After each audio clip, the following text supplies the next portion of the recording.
Mogući razlozi gašenja kanala, iskreno se nadam da će vratiti, jer moguće da će od bake napraviti samo primjer. Veliki pozdrav svima i dobrodošli u novi video. Danas na brzinu prolazimo kroz trenutno najaktuelniju temu, a to je gašenje bake praseta. Šta se događa? Svi pale kamere, svi su u žurbi iz razloga što se izdogađalo malo prije, ne znam ni sam šta se izdogađalo. Kao što sigurno znate već, bake praset je malo prije ugašen kanal, ja koristim ovo da bi povećao watch time svog kanala, jako bezobrazno od mene, znam, ali to ti je život, tako mora biti. Ukoliko još uvijek niste, lajkite ovaj video i subajte se na kanal i naravno zapratite me na Instagram. Ono što se izdogađalo u zadnje vrijeme je to da je zbog nekih kršenja smjernica zajednice Mario Vreći sklonuti sa kanala svi vide zapisi, što mi je izuzetno žao jer je dečko i više nego odličan u onome što radi. Ono što je još bilo zanimljivo zadnjih par dana je to da je Jeleni Karleuši ugašen Instagram, što je apsolutno nebitno i treba biti ugašen svaki sljedeći koji napravi, tako da to je opravdano. I ono zbog čega sam ja uzeo snimati ovako kasno i to je gašenje kanala Bake Praseta, odnosno gašenje svih njegovih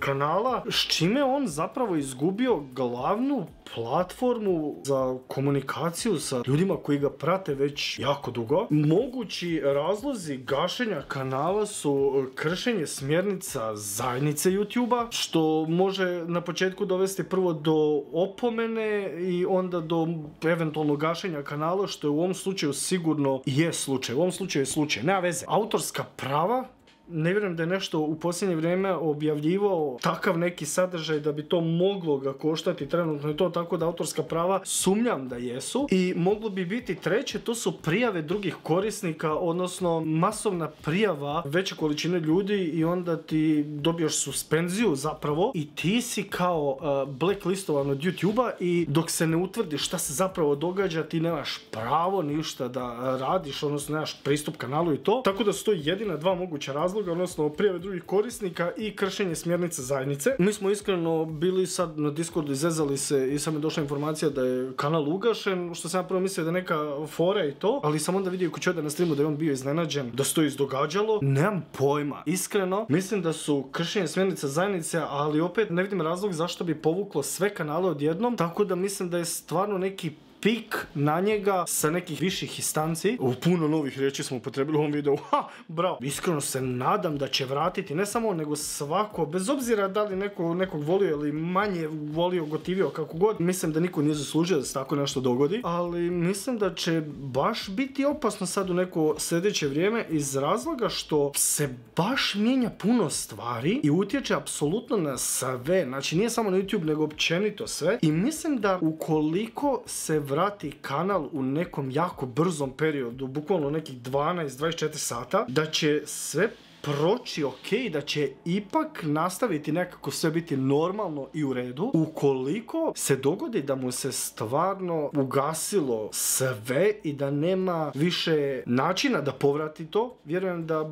je baka dovoljno normalan dečko da će se vratiti i raditi ovo što je radio do sada, ali će se puno stvari novih promijeniti, puno toga će se izdogađati i mislim da ćemo svi biti svjedoci tog nekog novog perioda YouTube-a, što iskreno možda i nije loša situacija, ne samo gašenje kanala i to mi iskreno žao, nego mislim da će doći do velike promjene na YouTube-u ukoliko kanal ostane ugašen, iz razloga što puno toga je bilo s vremenom dopušteno, puno toga je bilo tu što možda ne bi trebalo biti, i pritom ne mislim na baku nego na 100 nekih drugih divljaka i budala na internetu, i sada ovo kud drma sve, tu će i utjecati na sve i mislim da će baš biti gadno da se ponovo stvori nekakav normalan flow, neka normalna priča na YouTube-u, pogotovo na našim prostorima, iz razloga što kod nas ima jako puno kreatora, ali ima jako mali broj utjecajnih kreatora koji mogu stvarno nešto suštinski da promijene na gore ili na bolje, i mislim da iskreno baka jedan od njih zbog svoje medijske moći koju ima. I mislim da će stvarno ovo biti onako, baš će biti drugačije i gadno. E sad još jedan put da prođemo kroz ovo šta bi zapravo moglo biti i koji su stvarni razlozi toga svega. Sem gašenjem YouTube-a njegovog, znači gubitak njegove glavne platforme za komunikaciju sa publikom, što će automatski utjecati na prihode i to, ali mislim da se on može izboriti s time. Ovo je suštinski i automatska opomena svim, opomena ili podsjetnik svim ostalim kreatorima sadržaja da se ipak mora pridržavati nekih smjernica, nekih pravila, ali nisu tu bez veze i stvarno mislim da svako treba ispoštovati koliko god da je to moguće. Nekad ispikuje nešto na live streamu gdje ti ne možeš odreagirati kako treba i može se dogoditi neka greška i to, ali mislim da za klipove, odnosno pogotovo za klipove, mislim da tu moraš apsolutno paziti, moraš biti pribran pri samom objavljivanju sadržaja iz razloga što može jako utjecati na sva događanja i sve. Mislim da svaka sljedeća slična greška nekoga od kreatora će biti opravdana kroz ovaj trenutni događaj, jer moguće da će od bake napraviti samo primjer kao što su napravili od Vanimija prije nekih, ne znam, 5-7 godina, kad god je to bilo. Vanimi, koliko si star?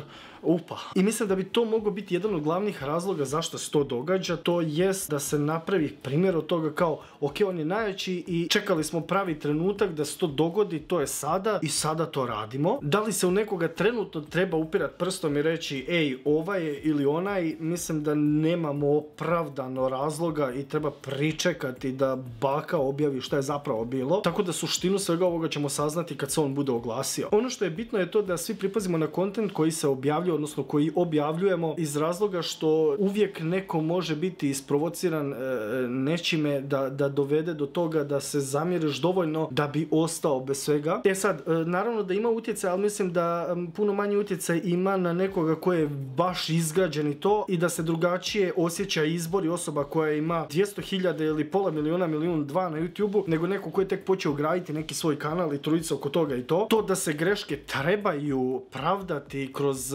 bilo čiji postupak ili bilo koju kasniju reakciju nekoga na nešto, mislim da ne treba i da sve treba biti sankcionisano na vrijeme. Ne vjerujem da je baka napravio nešto u zadnjih 24 sata, 48 sati toliko loše na svom live streamu, recimo, da bi moglo uzrokovati sve ovo, pogotovo što mu glavni kanal nije bio aktivan u smislu da je redovno objavljivao, odnosno redovnije objavljivao nešto u zadnje vrijeme i da je tu nešto pogriješio. Ne znam koji bi zapravo mogao biti motiv, sigurno neko ima motiv za to, nažalost, ali ok. Ne znam koji bi zapravo mogao biti razlog tome svemu, zašto bi jedna greška ili greška jednog kanala povuklo sve kanale za sobom. Taj dio mi nije jasan nikako. Bilo bi ok da je on napravio neku grešku na svom live stream kanalu i da se tu nešto izdogađalo kao što je ranije, da je nekom ispala sisa, guzica i govno, gdje on nije mogao pravovremeno i brzo, iako u nekim slučajevima je, odreagirati, pa se vidjelo više nego što treba. Tako da ne znam, ostaje nam da zapravo vidimo šta se događa, odnosno šta se dogodilo i šta će izaći iz svega toga i koje će biti posljedice za cijeli community, da se iz ovog možda izvuče to da se više pazi, da se neke stvari promijene, ali svakako mislim da će ovo promijeniti cijeli tok YouTube-a na Balkanu. Isto se dogodilo, kao što sam i rekao, i sa Vanimijem prije dosta godina, gdje su došle neke nove generacije, događalo se masa novih stvari. Tako mislim da će i ovo izazvati, na sreću, nažalost. Napišite ispod videa u komentar šta vi mislite o ovome i koji je razlog svemu ovome. I ukoliko želite da ovu temu razradimo u nekom od narednih videa da bi vidjeli šta je zapravo bio uzrok kad se prikupe neke informacije, i to napišite ispod ovog videa, ja ću to uraditi. To je bilo to što se tiče ovog videa. Hvala vam svima što ste pogledali ovaj video do kraja, a mi se vidimo već u nekom od narednih videa. Pozdrav!